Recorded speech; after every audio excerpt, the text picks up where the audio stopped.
আসসালামু আলাইকুম dear students, BD English চ্যানেলে তোমাদেরকে স্বাগতম। আজকের ক্লাসে আমরা ন্যারেশন সম্পর্কে শিখব।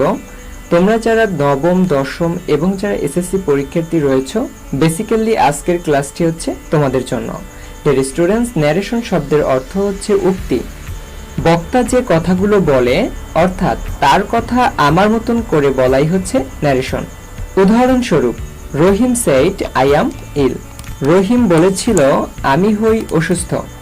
রহিমের কথাটি যদি আমি আমার নিজের মতন করে বলতে চাই, তাহলে কথাটি হয় এরকম, Rahim said that he is ill. Rahim বলেছিল যে সে হয় অসুস্থ। ডিয়ার স্টুডেন্টস, এখানে রহিম যে কথাটি বলেছে সেটি হচ্ছে ডিরেক্ট ন্যারেশন, অর্থাৎ প্রত্যক্ষ উক্তি, এবং রহিমের কথাটি আমি আমার নিজের মতন করে বলেছি, উক্ত কথাটি হচ্ছে ইনডিরেক্ট ন্যারেশন, অর্থাৎ পরোক্ষ উক্তি। তাহলে আমরা জানতে পারলাম ন্যারেশন হচ্ছে দুই প্রকার, ডিরেক্ট ন্যারেশন এবং ইনডিরেক্ট ন্যারেশন, প্রত্যক্ষ উক্তি এবং পরোক্ষ উক্তি। ডিয়ার স্টুডেন্টস, ন্যারেশন করতে হলে অবশ্যই তিনটি জিনিস মাথায় রাখতে হবে। একটি হচ্ছে রিপোর্টিং ভার্ব, দ্বিতীয়ত হচ্ছে রিপোর্টিং স্পিচ এবং ইনভার্টেড কমা। অর্থাৎ এই তিনটি বিষয় যদি তুমি চিনতে না পারো, তাহলে তুমি ন্যারেশন করতে পারবে না। তোমাকে অবশ্যই এই তিনটি বিষয় চিনতে হবে। আমরা ইনভার্টেড কমা চিনি, অর্থাৎ কমা আমরা খুব সহজেই প্রত্যেকে আইডেন্টিফাই করতে পারি যে এটা হচ্ছে কমা। ডিয়ার স্টুডেন্টস, তোমরা মাথায় রাখবে ইনভার্টেড কমার ভিতরে যে অংশটি থাকবে তাকে বলা হয় রিপোর্টিং স্পিচ, অর্থাৎ সংক্ষেপে আরএস, এবং ইনভার্টেড কমার বাহিরের যে অংশটি থাকে সেটি হচ্ছে রিপোর্টিং ভার্ব। অর্থাৎ দেখো, একটু লক্ষ্য করো, রহিম সেড, উক্ত কথাটি হচ্ছে রিপোর্টিং ভার্ব, এবং ইনভার্টেড কমার ভিতরের যে অংশটি আই অ্যাম ইল, উক্ত কথাটি হচ্ছে রিপোর্টিং স্পিচ। আশা করি তোমরা বুঝতে পেরেছ। ডিয়ার স্টুডেন্টস, ন্যারেশন করতে হলে অবশ্যই দুটি জিনিসের পরিবর্তন করতে হবে, একটি হচ্ছে টেন্স এবং অপরটি হচ্ছে পারসন। ডিয়ার স্টুডেন্টস, অবশ্যই তোমাদেরকে টেন্স সম্পর্কে পূর্ণাঙ্গ ধারণা থাকতে হবে, অন্যথায় তোমরা ন্যারেশনে ভালো করতে পারবে না। ডিয়ার স্টুডেন্টস, আমরা এখন শিখব ন্যারেশনে যেভাবে টেন্সের পরিবর্তন হয়। টেন্স এর পরিবর্তন করতে হলে যে বিষয়টি মাথায় রাখতে হবে সেটি হচ্ছে রিপোর্টিং ভার্ব। অবশ্যই তোমাকে খেয়াল করতে হবে যে রিপোর্টিং ভার্বটি কোন টেন্সে রয়েছে, প্রেজেন্ট টেন্সে রয়েছে নাকি পাস্ট টেন্সে রয়েছে নাকি ফিউচার টেন্সে রয়েছে। অর্থাৎ রিপোর্টিং ভার্বটি তিন ভাবে থাকতে পারে, প্রেজেন্ট টেন্স, পাস্ট টেন্স এবং future tense. Dear students, example লক্ষ্য করো, করিম সেইস। দেখো, করিম হচ্ছে সাবজেক্ট, সাবজেক্টের পরে সেইস, ভার্বের সাথে এস বাই এস যুক্ত রয়েছে। অর্থাৎ আমরা জানি যে সাবজেক্ট যদি থার্ড পারসন সিঙ্গুলার নাম্বার হয় তাহলে ভার্বের সাথে এস বাই এস যোগ হয় প্রেজেন্ট ইনডিফিনিট টেন্সের ক্ষেত্রে।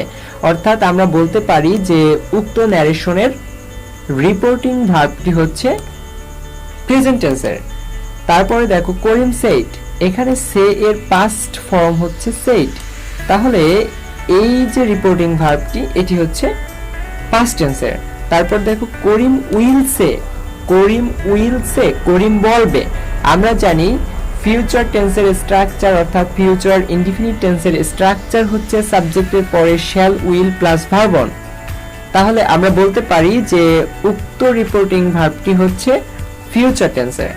ডিয়ার স্টুডেন্টস, তোমাকে অবশ্যই লক্ষ্য করতে হবে যে রিপোর্টিং ভার্বটি কোন টেন্সে রয়েছে। ডিয়ার স্টুডেন্টস, রিপোর্টিং ভার্বটি যদি প্রেজেন্ট টেন্স এবং ফিউচার টেন্সের হয়, সেক্ষেত্রে রিপোর্টিং স্পিচের টেন্সটি অপরিবর্তনীয় থাকবে। অর্থাৎ আমরা শিখেছিলাম যে ন্যারেশনের দুইটা জিনিসের পরিবর্তন হয়, একটি হচ্ছে টেন্স, অর্থাৎ আমরা টেন্সের পরিবর্তনটা তখনই করব যখন রিপোর্টিং ভার্বটি পাস্ট টেন্সের হবে, ঠিক তখনই আমরা রিপোর্টিং স্পিচের টেন্সটির পরিবর্তন করব। ডিয়ার স্টুডেন্টস, আমি আবারও বলছি, তোমরা একটু লক্ষ্য করো, আমরা টেন্সের পরিবর্তন তখনই করব যখন রিপোর্টিং ভার্বটি পাস্ট টেন্সের হবে, ঠিক তখন আমরা রিপোর্টিং স্পিচের টেন্সের পরিবর্তন করব, অন্যথায় আমরা রিপোর্টিং স্পিচের টেন্স পরিবর্তন করব না। অর্থাৎ রিপোর্টিং ভার্বটি যদি প্রেজেন্ট টেন্সের অথবা ফিউচার টেন্সের হয়, সেক্ষেত্রে আমরা রিপোর্টিং স্পিচের টেন্সের কোনো পরিবর্তন করব না। ডিয়ার স্টুডেন্টস, রিপোর্টিং ভার্ব যদি পাস্ট টেন্সের হয় সেক্ষেত্রে রিপোর্টিং স্পিচের যে পরিবর্তন হবে তা হচ্ছে নিম্নরূপ। অর্থাৎ রিপোর্টিং স্পিচের টেন্সটি যদি প্রেজেন্ট ইনডিফিনিট হয় তাহলে পরিবর্তন হয়ে হবে পাস্ট ইনডিফিনিট। যদি রিপোর্টিং স্পিচটি প্রেজেন্ট কন্টিনিউয়াস হয় তাহলে সেটি হবে পাস্ট কন্টিনিউয়াস। প্রেজেন্ট পারফেক্ট হলে আমরা পরিবর্তন করে সেটিকে পাস্ট পারফেক্ট করব। তারপরে যদি প্রেজেন্ট পারফেক্ট কন্টিনিউয়াস হয় আমরা সেটিকে পাস্ট পারফেক্ট কন্টিনিউয়াস করব। যদি পাস্ট ইনডিফিনিট হয় তাহলে পরিবর্তন হয়ে হবে পাস্ট পারফেক্ট। যদি পাস্ট কন্টিনিউয়াস হয় তাহলে হবে পাস্ট পারফেক্ট কন্টিনিউয়াস। যদি পাস্ট পারফেক্ট হয় তাহলে নো চেঞ্জ, কোনো পরিবর্তন হবে না। যদি রিপোর্টিং স্পিচের টেন্সটি পাস্ট পারফেক্ট কন্টিনিউয়াস হয় তখনও কোনো পরিবর্তন হবে না, অর্থাৎ নো চেঞ্জ। ডিয়ার স্টুডেন্টস, তোমরা মাথায় রাখবে ন্যারেশনে ফিউচার টেন্সের পরিবর্তন হচ্ছে শ্যালের পরিবর্তে শুড এবং উইলের পরিবর্তে উড। এছাড়া ফিউচার টেন্সে আদার্স কোনো পরিবর্তন নাই। ডিয়ার স্টুডেন্টস, এবার আমরা শিখব যেভাবে পার্সনের পরিবর্তন করতে হয়। ডিয়ার স্টুডেন্টস, পার্সন হচ্ছে তিন প্রকার, যথা ফার্স্ট পার্সন, সেকেন্ড পার্সন এবং third person. Dear students, first person হচ্ছে I, we, me, us, my, hour.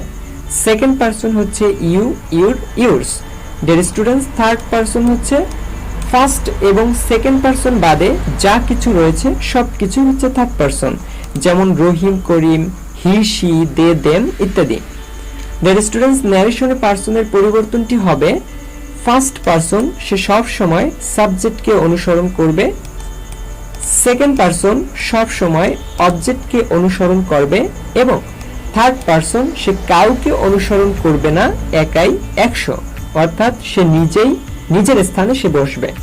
Dear students, আমরা একটি উদাহরণ লক্ষ্য করি। Direct narration, Mou said to me, I, you and Rafi will do the work. এই ডিরেক্ট ন্যারেশনটি যদি আমরা ইনডিরেক্ট করতে চাই তাহলে আমাদের প্রথম সাবজেক্ট লিখতে হবে। আমরা লিখলাম সাবজেক্ট মৌ। সেড টু এর পরিবর্তে আমরা এখানে সেড টু অথবা টোল্ড লিখতে পারি। তারপর হচ্ছে মি অবজেক্ট, আমরা লিখলাম মি অবজেক্ট। তারপর হচ্ছে আমরা ইনভার্টেড কমার পরিবর্তে আমরা লিখলাম দ্যাট। তারপরে হচ্ছে আমাদের যে বিষয়টি লিখতে হবে সেটি হচ্ছে সাবজেক্ট, ভার্ব এবং অবজেক্ট। আমরা দেখতে পাচ্ছি এখানে সাবজেক্ট হচ্ছে আই, ফার্স্ট পারসন। আমরা জানি ফার্স্ট পারসন সে সাবজেক্টকে ফলো করে।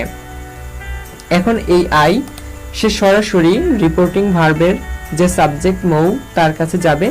মৌ হচ্ছে একজন মেয়ে। আমরা জানি মেয়েদের ক্ষেত্রে বা মহিলাদের ক্ষেত্রে প্রোনাউন হিসেবে শি লিখতে হয়, আমরা লিখলাম শি সাবজেক্ট হিসেবে। তারপর হচ্ছে ইউ, সেকেন্ড পারসন আমরা জানি যায় অবজেক্টের কাছে, এখানে অবজেক্ট হচ্ছে মি। এখন মি হচ্ছে অবজেক্টিভ ফর্ম, কিন্তু আমাদের এখানে দরকার হচ্ছে সাবজেক্টিভ ফর্ম, কারণ দ্যাটের পরে আমাদের সর্বপ্রথম লিখতে হবে সাবজেক্ট, তারপরে লিখতে হবে ভার্ব, তারপরে লিখতে হবে অবজেক্ট। তো এখানে আমাদের দরকার হচ্ছে সাবজেক্ট। তো মি এর সাবজেক্টিভ ফর্ম হচ্ছে আই। আমরা লিখলাম ইউর পরিবর্তে আমরা কি লিখলাম, আই লিখলাম। তারপর আমরা এন্ড বসালাম। এরপর হচ্ছে রাফি, আমরা জানি রাফি হচ্ছে থার্ড পারসন, আর থার্ড পারসন সে কাউকে অনুসরণ করে না, একাই 100, সে তার নিজের স্থানেই বসে। আমরা লিখলাম রাফি। এরপরে আমাদের সাবজেক্টের কাজটা শেষ। এরপরে আমাদের যে কাজটি করতে হবে সেটি হচ্ছে ভার্ব। আর ভার্বের কাজটি করতে গেলে অবশ্যই আমাদেরকে টেন্সের পরিবর্তনটা করতে হবে। আমরা দেখতে পাচ্ছি এখানে উইল, তারপর হচ্ছে ভার্ব অন। আমরা জানি এটা হচ্ছে ফিউচার ইনডিফিনিট টেন্স, আর ফিউচার টেন্সের পরিবর্তন হচ্ছে শ্যাল থাকলে শুড, উইল থাকলে উড। তো আমরা উইলের পরিবর্তে এখানে উড বসালাম। এরপর হচ্ছে আমরা এই ডু দ্য ওয়ার্ক লিখলাম। বাকি যে অংশটুকু রয়েছে ভার্ব অন প্লাস অবজেক্ট, আমরা সেই অংশটুকু এখানে আমরা বসালাম। ডিয়ার স্টুডেন্টস, এবার আমরা কিছু শব্দ মুখস্থ করব যে শব্দগুলো ডিরেক্ট ন্যারেশনে থাকলে, অর্থাৎ ডিরেক্ট ন্যারেশনের রিপোর্টিং স্পিচে থাকলে ইনডিরেক্ট করতে গেলে সেগুলোর পরিবর্তন করতে হয়। যেমন দিস থাকলে দ্যাট, এই দিস থাকলে দোস হয়, হেয়ার থাকলে দেয়ার হয়, কাম থাকলে গো হয়, এগো থাকলে বিফোর হয়, টুডে থাকলে দ্য ডে,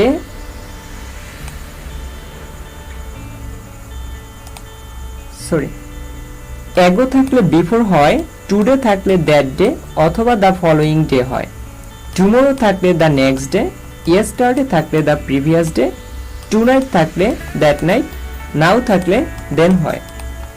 ডিয়ার স্টুডেন্টস, অবশ্যই তোমাদেরকে বাক্যের প্রকারভেদগুলো জানতে হবে, অর্থাৎ কাইন্ডস অফ সেন্টেন্স, সেন্টেন্স কত প্রকার এবং কি কি, অবশ্যই তোমাদেরকে সেন্টেন্সগুলো চিনতে হবে। ডিয়ার স্টুডেন্টস, সেন্টেন্স হচ্ছে 5 প্রকার: assertive sentence, interrogative sentence, assertive sentence বিবৃতিমূলক বাক্য, ইন্টারোগেটিভ সেন্টেন্স প্রশ্নবোধক বাক্য, ইম্পারেটিভ সেন্টেন্স আদেশ অনুরোধ উপদেশমূলক বাক্য, অপটেটিভ সেন্টেন্স দোয়া আশীর্বাদ বা প্রার্থনামূলক বাক্য এবং এক্সক্লেমেটরি সেন্টেন্স বিস্ময়মূলক বাক্য।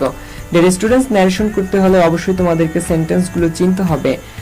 সেন্টেন্স দেখে তোমাদেরকে বলতে হবে এবং বুঝতে হবে যে এটি কোন ধরনের সেন্টেন্স, ইন্টারোগেটিভ নাকি ইম্পারেটিভ, এক্সক্লেমেটরি নাকি অপটেটিভ, এগুলো তোমাদেরকে অবশ্যই জানতে হবে। ডিয়ার স্টুডেন্টস, আজকের ক্লাসে আমরা এ পর্যন্তই শিখব। ইনশাল্লাহ আগামী ক্লাসে আমরা প্রত্যেকটি সেন্টেন্সের ন্যারেশনগুলো কিভাবে করতে হয় এগুলো সম্পর্কে আমরা বিস্তারিত জানব। ধন্যবাদ সবাইকে। আসসালামু আলাইকুম।